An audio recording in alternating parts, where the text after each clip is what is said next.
Hi folks, welcome to episode 21 of my 59th minute FPL podcast, recording on Tuesday, December 11th, so looking ahead to game week 17 coming up. If you're stumbling upon this podcast for the first time, you can follow me on Twitter at FPL General. Before I jump into the podcast, I just wanted to mention that I've had a tune stuck in my head since the weekend and I just can't figure out what it is. It goes something like this.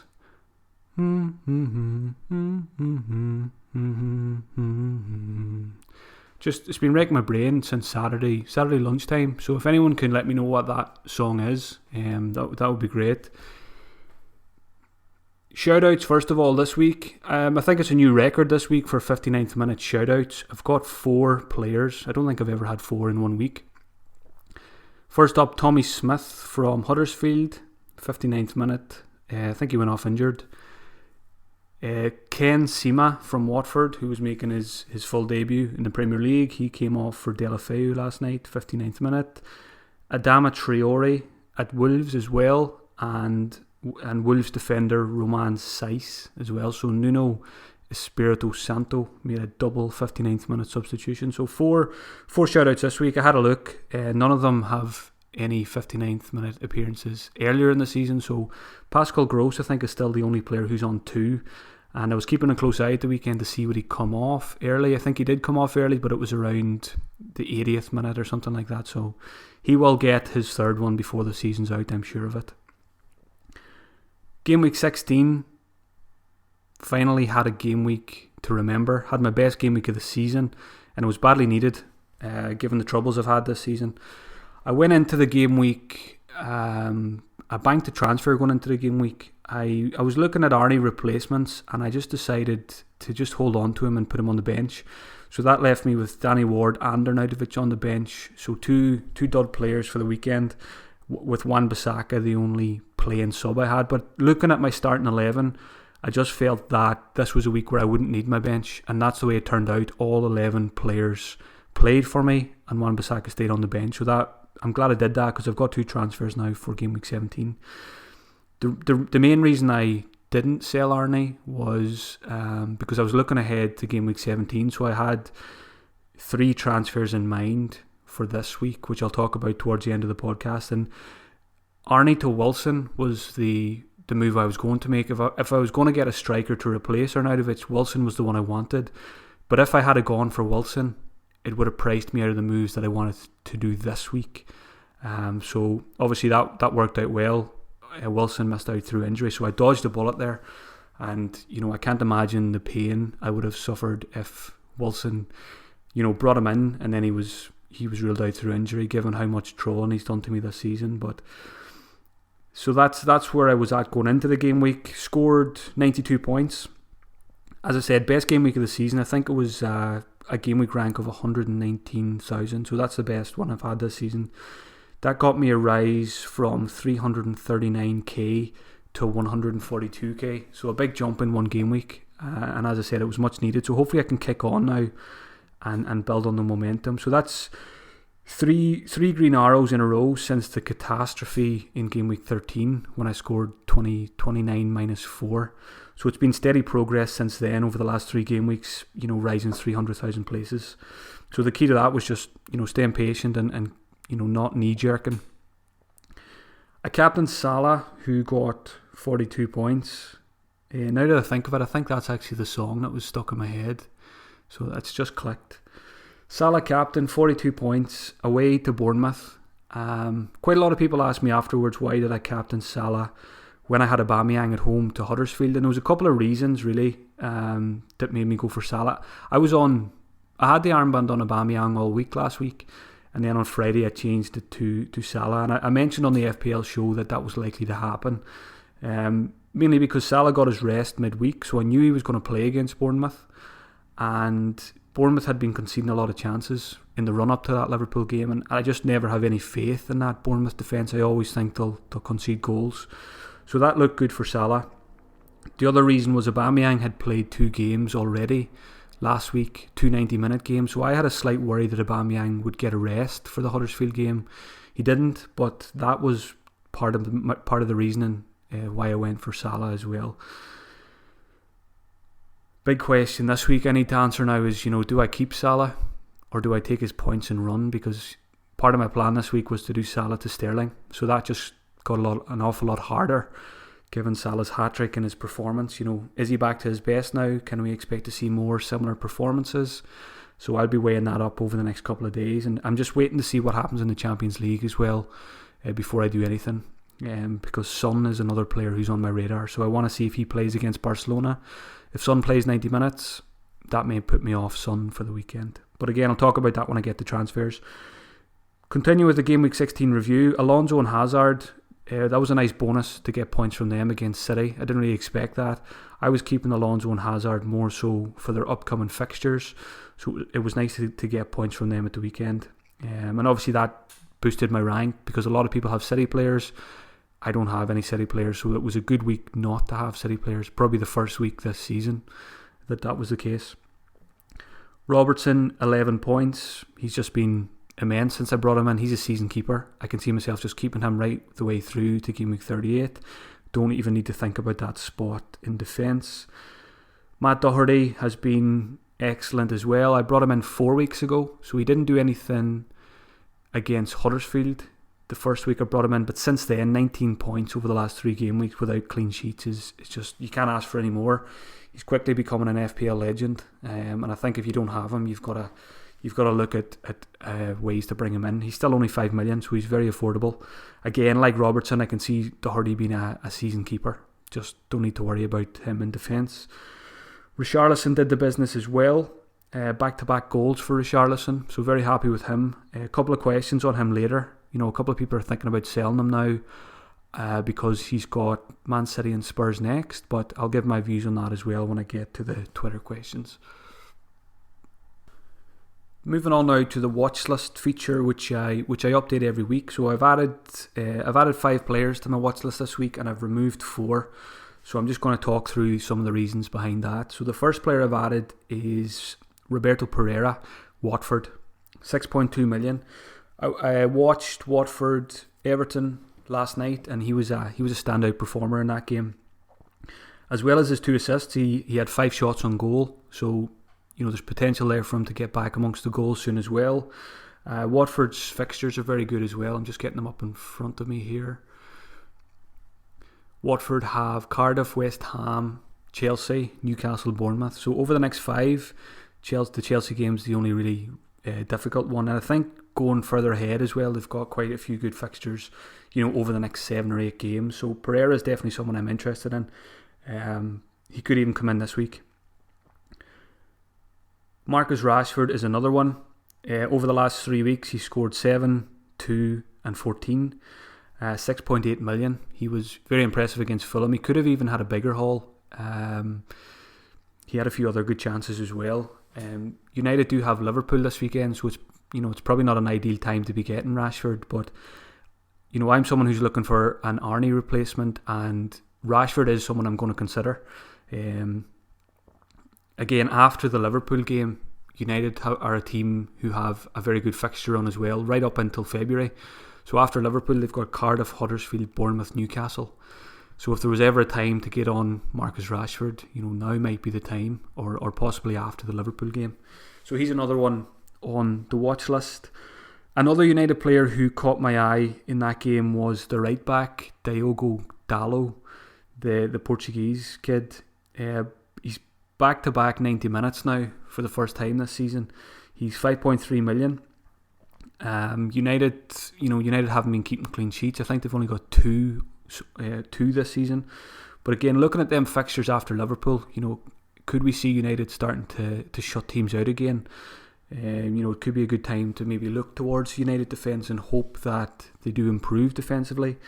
And if this guy Dalot can nail down the right back spot, I'll be very interested. He created a lot of chances at the weekend, putting good balls into the box. I'm pretty sure, looking at the stats, he created 3 chances at the weekend, which was as many as any defender. I think Digne had 3 as well. So he's on the watch list for the first time. I'm just interested to see if United can start shutting teams out again, over the Christmas period. Luke Shaw might be a player to look at again as well when he's fit. So that's why Dalot is in my thoughts. An interesting option at Arsenal is Lucas Torreira, 5.1 million. He's a defensively minded player, but over the last 3 weeks he's got 6, 6, 11. One thing on him to note is he is on 4 yellow cards, so bear that in mind if you're thinking about bringing him in. Emery, it was very interesting the weekend. Emery played Aubameyang and Lacazette, and he didn't play any attacking midfielders. He played Guendouzi, Xhaka and Torreira as a midfield three, and then he had the wing backs and the centre backs. So it was, it's the likes of Mkhitaryan, Ozil, Ramsey, Iwobi. None of them started. So those three defensively minded midfielders, they're going to get forward if there's no attacking midfielders on the pitch, and I think that's what makes Torreira very interesting. For a defensively minded player, he's very effective around the opposition's penalty area. He knows where the goal is, and he's very creative. So he's the full package, really. He's a brilliant footballer, and he, as I said, he's the kind of FPL asset I would never really consider in the past. But if he's going to be getting forward and if he's going to be posting goals and assists, I think we have to take notice of that. So he's on the watch list. I'm not going to be bringing him in this week. I'd need a bigger sample size from Torreira before I consider bringing him in. But the signs are good there, and he does take set pieces from time to time as well. So he is someone to keep an eye on. The last player I've added this week is Chicharito, the West Ham striker, 6.4 million. Again, over the last 3 game weeks, he's scored very well, 13, 2 and 9. So he's got 3 goals in his last 3 games. And as we know, West Ham's fixtures are excellent. So with Arnautovic out, Chicharito seems to have nailed down the striking spot for himself. So he's someone, again, I'm going to look at this week when I'm looking for a replacement for Arnie. There's probably 4 players I'm looking at to replace Arnie. There's Mitrovic, there's Rashford, there's Chicharito, and there's one more. Who's the other one? Callum Wilson. I haven't owned Callum Wilson all season, but if he was past fit for the weekend, I would be considering again Arnie to Wilson. So those are the 4 that are in my thoughts for Arnie replacements. Moving on now to 4 players I've removed from the watch list this week. David Silva seems to have picked up a knock. His form's dropped off a little bit as well. He's been coming off early. And when it comes to City midfield, it's Sterling and Sané are the 2 guys I want to get in before David Silva. Christian Eriksen is another I've removed. He was benched alongside Harry Kane at the weekend, and he just seems to be more prone to rotation this season than he has been in previous seasons. We know he had some kind of stomach complaint earlier in the season, and I know the Denmark coach was saying that it was a chronic problem, but Pochettino has played it down. But seeing Eriksen on the bench quite often this season tells me that maybe there is more to that we're not being told about. So again, with the Spurs midfield, it's Ali and Son who I'm more interested in than Christian Eriksen. Trippier's probably going to be back soon as well, which is going to diminish his appeal with set pieces. Martial is another player I've removed. Again, another player who seems to be struggling with injury. The last couple of games he's had limited minutes, or he's missed out altogether. And I wasn't really interested in Martial anyway, even when he was doing well. I just find it hard to trust United attackers under Mourinho in FPL, which is probably why I'll end up not going for Marcus Rashford, because it just feels like it could end in tears, as it often does with United players under Mourinho. The final player I've removed this week is Lacazette. So I'm an Aubameyang owner, and I'm no longer interested in an Arsenal double up in attack. Lacazette's last 4 games, when it comes to minutes, is 0, 45, 25, 45. So absolutely no interest in a player who's not going to be playing 90 minutes every week. Compare that to Aubameyang over the last 4 weeks, 90, 90, 90 and 90. So that's all I need to know about the Arsenal strikers. Aubameyang is well ahead now, in my opinion, when it comes to that. Moving on to Twitter questions now. Some very good questions this week. I've picked out 5 of the best that cover some of the main talking points this week, so hopefully that'll cover most topics. The first one is from Andrew Scott. If I could have 3 if I could have any 3 premium assets over the festive period, who would they be? So, forgetting about budget, if I could pick a team for the festive period, not having to worry about money, the first 3 names in my team would be Raheem Sterling, Mo Salah, and Harry Kane. But obviously, with the budget in FPL, it's impossible to own all 3 of them. It's even pretty hard to own 2 of them. So I've only got 1 at the moment. I've got Salah, but I am considering losing him this week to get in maybe Sterling or possibly Harry Kane. So it's trying to juggle which ones to have at the right times is the key. Second question was from Hogsrud. Very good question, this one. Can Snodgrass match Felipe Anderson? Do we need to invest the extra 2 million? So when this question came in, I went to Fantasy Football Scout and I looked at the comparison tool because I was actually interested to see this myself, because Felipe Anderson is someone who, I'm interested in. 5 goals in the last 6 games. He looks the real deal.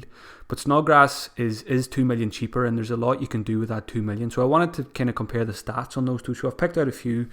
What I did was I looked at the stats from the last 3 game weeks because they both started the last 3 games. So first of all, when it comes to touches in the final third over the last 3, Snodgrass actually has more than Felipe Anderson. So that's a point in Snodgrass's favour there. When it comes to penalty area touches, Felipe Anderson has 12, Snodgrass only has 7. Shots in the box over the last 3, Felipe Anderson has 4 and Snodgrass has just 1. But when it comes to assist potential, Snodgrass, this is where Snodgrass interests me, because over the last 3 game weeks, chances created, Felipe Anderson has only created 4 chances, Snodgrass has created 11. So a lot more chances created by Snodgrass. Corners as well. Felipe Anderson has taken 0 corners over the last 3. Snodgrass has taken 15. So there's always potential there for assists. So basically the way you need to look at it is, do you want the goal scorer or do you want the guy who can tick along with assists? And I just think, going back to the question, can Snodgrass match Felipe Anderson? I think he could over the festive fixtures, and I just think that 2 million saving can go a long way in the rest of your team. So I think if I'm going to go for a West Ham midfielder, I'm edging towards Snodgrass to save the cash. 5 goals and 6 is very impressive for Anderson, but I would expect that to tail off a little bit, to regress. I don't see him keeping up that strike rate. So Snodgrass, I think, is a very good option. He's proven FPL pedigree as well from his time at Hull. He was a very good asset there. So I think that's where I'm at the moment. Before I looked at them stats, I was probably in favour of Felipe Anderson, but looking at those, chances created and assist potential for Snodgrass, and obviously he got his goal at the weekend as well. I think I would just go for Snodgrass and save the 2 million and use it elsewhere. So very good question, Hogsrod. Thanks for that one, and it got me thinking as well. So thanks for that. Third question. I forgot to write down who this one was from. The question was, is Kane worth a hit this week?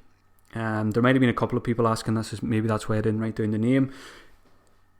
Kane is the standout captaincy option for game week 17, Burnley at home. So I think, people who are interested in getting Harry Kane for a hit, I would have no problem doing that, because I would expect Harry Kane to pay you back instantly, if not over the next few weeks. When I take a hit, I always, evaluate it over 3 or 4 weeks.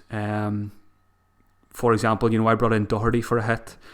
He didn't do anything against Huddersfield, but he's paid that hit back over the last 3 game weeks. So I would expect Kane to pay you back. And I presume if you bring him in, you're going to captain him against Burnley. So I would have absolutely no problem taking a hit to get Harry Kane this week. Question 4 is from, again, I didn't write this down. I'm sorry for whoever asked this one, but I seem to have forgotten to write down the names of who was asking the questions here. So this one was, should we sell Richarlison for West Ham assets? Because of his next 2 fixtures, he's got City and Tottenham. With Richarlison, the way I'm looking at Richarlison this season is I'm looking at him as a season keeper. I don't want to sell him just because he plays City and Tottenham next, because I see that as a waste of 2 transfers, because I'm going to have to sell him and I'm going to want him back in because he's got a great run of fixtures after those 2 games. So I'm just going to hold him, and more than likely I'm just going to play him in those 2 fixtures. City haven't been keeping clean sheets recently, so Richarlison could easily get something there. And Tottenham at home as well. I would fancy Richarlison against anyone playing up front. He did look good again last night. As I said, back-to-back goals. Richarlison has 8 goals and 14 appearances. What more do you expect from a 7 million midfielder? So I see absolutely no reason to get rid of him. I know some people are talking maybe to get rid of him to get to the likes of Son or these kind of players, but I don't think I would sell him for Felipe Anderson or Snodgrass. I'm happy to hold him. If I'm going to get one of those West Ham midfielders, it's probably going to be for Maddison, or if I can upgrade my 5th midfielder, who's Danny Ward at the moment. I'm not even thinking about selling Richarlison at the moment. As I say, I just feel it's a waste of 2 transfers, because you're probably going to want him back. Them transfers can be used elsewhere. If you don't want to play him against City and Spurs, just bench him. I'm sure you've got players who could come in and do a job for you. So that's my views on Richarlison. He's a hold for me. Last question is from Tim. Martial, stick or twist? So Tim's got 3 million in the bank, and he's asking, should he stick with Martial or not? I think I would just move him on, especially if I had 3 million in the bank. There's a lot of nice upgrades you can do there. You can go Martial to Sané, or Martial to Dele Alli, or Heung-min Son. Assuming you don't have those 3 already. Martial, it's hard to trust him with his injury problems, and Mourinho. So I would probably just move him on. Moving on now to captaincy for game week 17. Harry Kane is going to be the leader of the poll this week, I would imagine, at home to Burnley. Sterling is going to be popular as well at home to Everton. Will we see a backlash from Man City? Everton conceding 2 goals to Watford last night. That's positive signs for owners of Man City assets. I think they'll rack up 3 or 4 against Everton. Aubameyang will probably have some interest as well, playing away to Southampton. But yeah, it's probably going to be, with Spurs assets and Man City assets are going to be the most popular captains this week.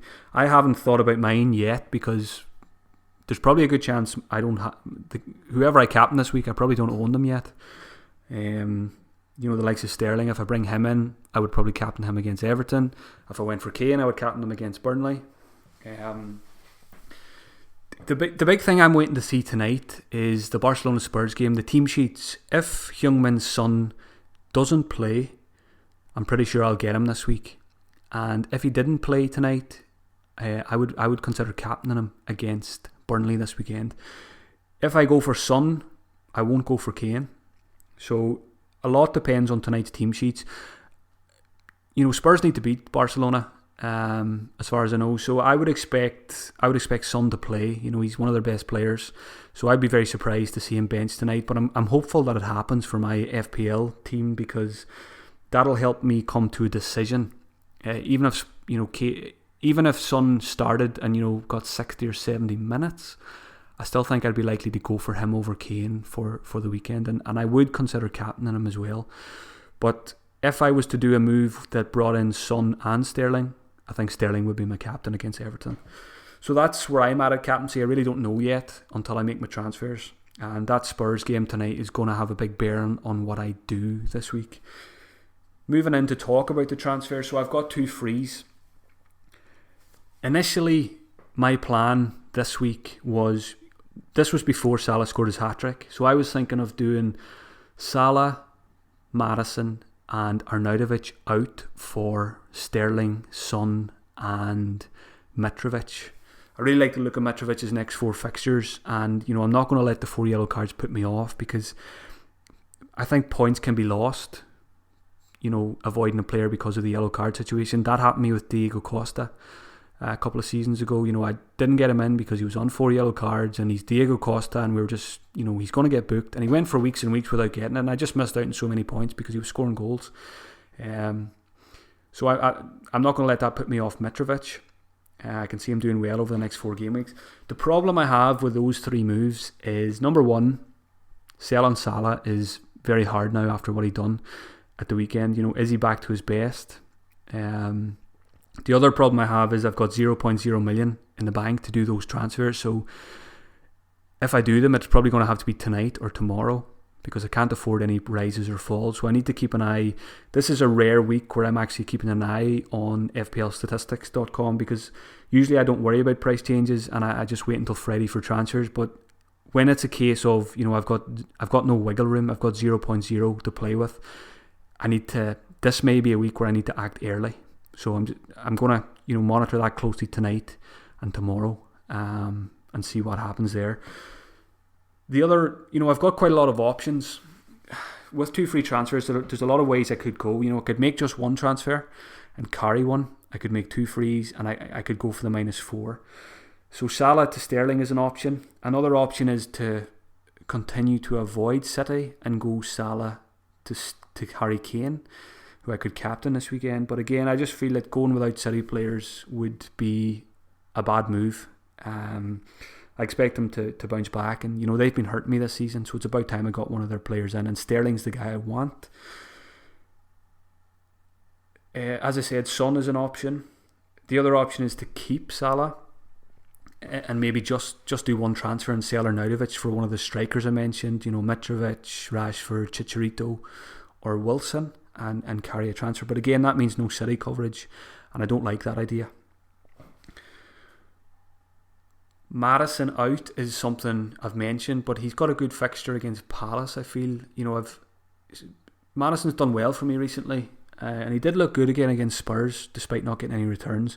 I think he'd perform a lot better when Vardy gets back in the team, but the other option then is just keep Maddison for the Palace game and then sell him. So again, there's so many options so many routes I can go this week, and I always hate that. I would much rather if it was just pretty obvious what I should do, because there's much more chance of getting things wrong this week.